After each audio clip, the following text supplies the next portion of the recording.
team. It is cold as hell outside today. Oh man, it's like super nipply.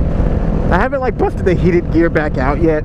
I did reorder my hot wired heated glove liners, which I've been recommending those to a lot of people, and it turns out that like hot wired changed their sizing up. Normally I wear, in the hot wire liners, I wore the same exact size as I did in gloves. So a large glove, large liner, perfect. But basically I ordered them in medium accidentally. And I had heard people saying that the sizing was weird, they could have went smaller, like friends of mine.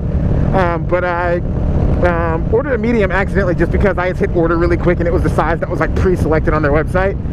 And when they came in, they were actually kind of loose. They still worked pretty spot on with the large gloves, but they were a little bit loose, like honestly. So I'm glad that happened. I'm glad I didn't order large because they would have been like way too loose. So yeah, I'm gonna start busting those out any day now, I'm sure. This is just like kind of like a quick little review, not even about the gloves. I wasn't even supposed to be talking about that, but I just wanted to mention that. I'm gonna pull over here. Nah, actually we'll just sit here because I got a little bit of a introductory story to tell you before I get to the whole point of this video, really. So I'm taking a trip to like Northern Virginia in a couple weeks. I'm actually going to be leaving at 3 or 4 a.m. on Thanksgiving Day is the plan.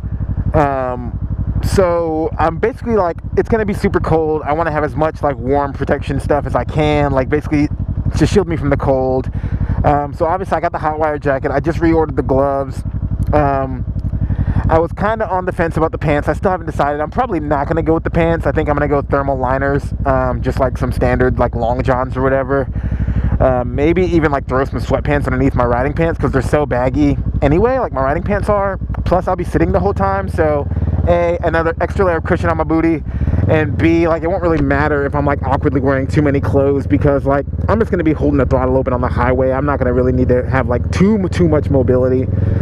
Especially even at like 3 or 4 a.m. I'm gonna be out on the road by myself. So yeah, that's gonna be that for warmth. But one thing I was considering was the Airhawk seat pads. There's also Wild Ass, I believe, which is just a corny fucking name, but super corny name. But Airhawk is apparently supposed to be making these bang up seat covers. So I was looking at them. It's basically like these little pods. It's a balloon. It's a glorified balloon with like some velour or something over the top. But you fill it with air to like a specific like pressure or whatever works for you and is most comfortable for you. Like apparently it takes a little trial and error. But then once you do that, you just kind of sit on it, and the air, like as you apply pressure to one place, it like displaces between these little pods to make you more comfortable. Which in theory sounds like bang up. Like yeah, I'll sit on air. Like sure. It's basically like a little air mattress for my butt while I'm out riding. But then I looked at the price. And like the most basic one, even shopping around a little bit, the cheapest I could find was like 90 bucks. But from Revzilla, who is my preferred retailer, like I don't really care about finding a bargain. I just want to buy from them because they make it really easy. Like if you're not buying your stuff there, like I'm sorry, I don't get it. Like A, they give you cash back. B, they give you super easy returns.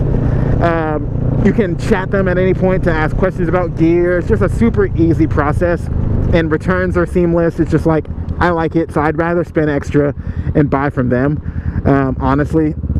So from them, the part, or the, I don't know if I want to call it a part, because it's like, I don't know, the seat, let's call it what it is $109 for a blow-up bag, essentially.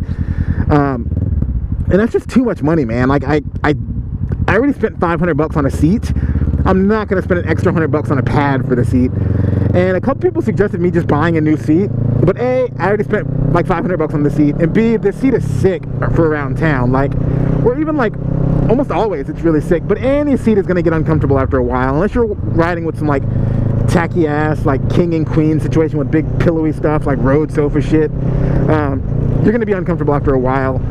So this seat works great for me. I am super happy with it. I just wanted a little bit of added comfort because my trip to Virginia is going to put me at 10, maybe 11 hours straight riding, with the only stops are going to be like bathroom breaks and like getting gas. So I wanted to make it as cozy of a situation as possible. So my friend Aaron, who I've mentioned a bunch of times in these videos, I don't know if he actually watches them, but you actually saw him in one video. He brought out his XS400, but he's a KLR dude. and we were just chatting about some KLR stuff, and I mentioned the seat to him. I was like, man, I'm kind of trying to decide if this like seat pad and the extra couple hours of claim comfort people are saying is worth me spending $109, $106, I think it was $109. Trying to decide if that's worth it. Look at that Beetle up there. Yeah, boy. And like, for an extra couple hours, like, yeah, I'll really want an extra couple $100 or extra couple hours of comfort, but $100 seems kind of steep. So part of me was thinking, like, be a cheap ass, buy like a $25 memory foam pillow and bring my bungee cords and just straight up like ride till my butt hurts and then strap that shit to my seat, like keep it super like fucking ghetto. What's up, little Beetle? Looking good, looking good. God, I love Volkswagen Beetles, man. That thing is sick. He is Freemason, which is crazy. Just, I don't even want to get involved in like the conflicting principles between the history of Volkswagen and the Freemasons as a thing, but whatever. Doesn't really matter. Not why we're here today. But yeah, so I was thinking I'm just gonna strap this pillow to my seat, be super ghetto. I found a memory foam pillow that was super high rated on Amazon for like 20, it was like 23 bucks, 25 out the door or whatever, or shipped. Not out the door because there is no store. But then Aaron suggested this Coleman, I think it's called the Coleman Mad Dog.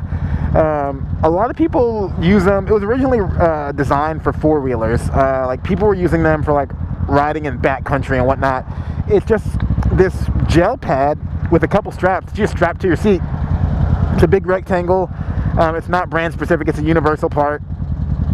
You strap it on your seat and you get some gel pods, and it's not like it's this crazy super technologically advanced system or whatever, or like this crazy like miracle work, but the part was $16 on Amazon.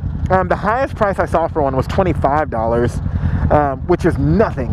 And then reading through the reviews, people, like one guy was like, yeah, riding my bike for like an hour started to get uncomfortable, but now this has me doing 300-mile days easy, like no discomfort at all. One guy said he was doing upward of 300-mile days on his Versys in particular. And several people were saying, yeah, this added like roughly 100 to 200 extra miles of comfort, like where I would normally tap out, add 100 to 200 miles. So, but like all like crazy good reviews, and this is all people that were strapping into their motorcycle, not like four-wheeler people, because obviously four-wheelers have wider seats, generally a more comfortable situation. Yeah, but that's that. I'm trying to let this guy in, I'm trying to do my part, but I don't know that they're ever gonna get that move, because this is an illegal left that you're trying to make there, bro. I can open it up for you, but there's also like a cop right there, so you might want to bamboozle. You might want to skedaddle. Oh, this cop is like watching it happen. Oh man, you're gonna get him. You're gonna get him. I got a green light. I can't wait for you. So back to the seat. The seat got like raging reviews. It was like great. So I was like, yeah, man, 16 bucks. Can't beat it. Even if it adds an hour of comfort, 16 bucks is worth it. So I bought it. It's actually on the bike right now. So let's do a little skirt. Let's stop in here. I'll show it to you guys. So yeah, I bought the seat. God, I love abandoned buildings. And I strapped it on this bike. Like, obviously I'm not doing long miles today. I'm just out filming. But I wanted to put it on here just so I can show you guys and talk about it and kind of show you like how genius it is for something so simple. So that's it. It's called Mad Dog Gear by Coleman. Like just 2 straps, dude, nothing. It's super buttery. I have it pulled way forward, but it will actually cover the whole seat, so I can get some comfort for a passenger too if I'm doing big miles. Because when I'm sitting on this bike, I'm hitting right there, so all of this extra shit is like, my crotch isn't even touching that far up, like, so I can scoot it back all the way onto the passenger seat and we could both be comfortable. Here's the bike, by the way. I don't know if you guys have seen it in a while. That's what it looks like. It is glorious. But yeah, really I just want to kind of give you guys a peek at it, and in 2.5, 3 weeks or so I'll be leaving on the bike, so we'll see how this thing does. But so far I can already tell that it's a lot more comfortable. So basically the whole moral of this is like, don't spend the money on an Airhawk seat. I'm sorry if Airhawk was planning on like padding my pockets, but I don't think they are, so I don't have to lie to you guys. I don't think it's worth it. Unless you're doing like huge thousands of miles trips, I don't see the value in it. I don't see why you couldn't just get one of these, or even two of these. I'd stack two of them together. Woo! In it. I just cleaned the bike, and now here I am doing some bullshit. But yeah, I really don't think you should even think about spending the money on an Airhawk. Just buy this Mad Dog Coleman seat. 20 bucks, dude. You're gonna be set. And like I said, I'm taking the trip on it, so I'll report back and let you know if it like doesn't kind of live up to my expectations.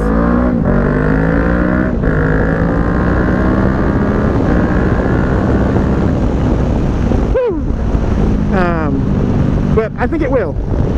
I think this seat is gonna just really do the trick for me. And me personally, like, I have this weird sense of like value. Certain things to me are worth lots of money. Like if I'm like looking at a new like carry pistol, because I'm like a gun dude, at least a handgun dude. Like I'm not like, I don't even want to get into that like politically, but I like handguns. I think they're interesting. I like going to the range and doing target practice. But if I'm looking at a gun and it's like getting raving reviews and it's sounding good, like I'll drop $1,000 on a carry gun if I have the money. But then there's certain things that people spend a lot of money on that I would never do. Like for me, like the biggest one that like a lot of friends don't agree on is cars. Like for me, no car is worth more than $20,000. Like no car whatsoever. I don't care how screaming the deal is. No car is worth more than $20,000. And personally, I don't think any motorcycle for me is worth more than $10,000. Like those are two numbers that I will never cross with either one of those purchases, regardless of what it is. I just don't see it. Like I can have tons and tons of fun with a bike that's under $10,000 or a car that's under $20,000. So I see no point in spending more, and I never will. And I throw a lot of money into the bike, but like for like an airbag, $100, man, that's not really looking like a good deal to me. So I went with this, and I'm super happy with it, and that's really all there is to it. Like honestly, I'm gonna report back, see if it's like shitty. I might actually still buy a memory foam pillow because I saved so much money over this. Like if I buy a memory foam pillow for 20 bucks and bought this for 20 bucks, I'm still in only $40. And I can have a pillow like for other times, but I might take it. I have plenty of room in my luggage, throw it in my like top case, and then if this thing doesn't work out super well, bust that out and still do what I was planning to do originally anyway. But I think it'll be okay. From what I'm reading in forums and from talking to friends, like my friend John knows a lot about gear. He was saying the key to these seat pads, or seat pads in general, is not putting them on instantly. It's riding for like an hour, then putting it on, then riding for an hour and taking it off, and like flip-flopping. That way your hot spots change and you're not constantly applying pressure at the same points, because the seat will change where you're applying pressure, and that's the key to long-term comfort. So I'm going to try that out, and I think it'll be all right. I'm actually taking a pretty similar route to the one I took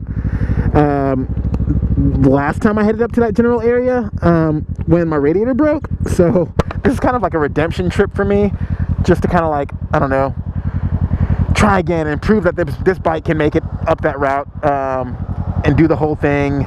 This cop is like texting and driving right now. Like, are you kidding me? What? Did I catch that on camera? Ooh, ruthless. He was just straight up like not even like working. He was straight up like just sending like a normal ass text message, holding his phone up, driving. But yeah, this trip is like all about redemption for me, proving that I can make it, that the bike can make it. I got a radiator guard now, so like, let's see. But yeah, really, I just wanted to stop in real quick and talk about this seat.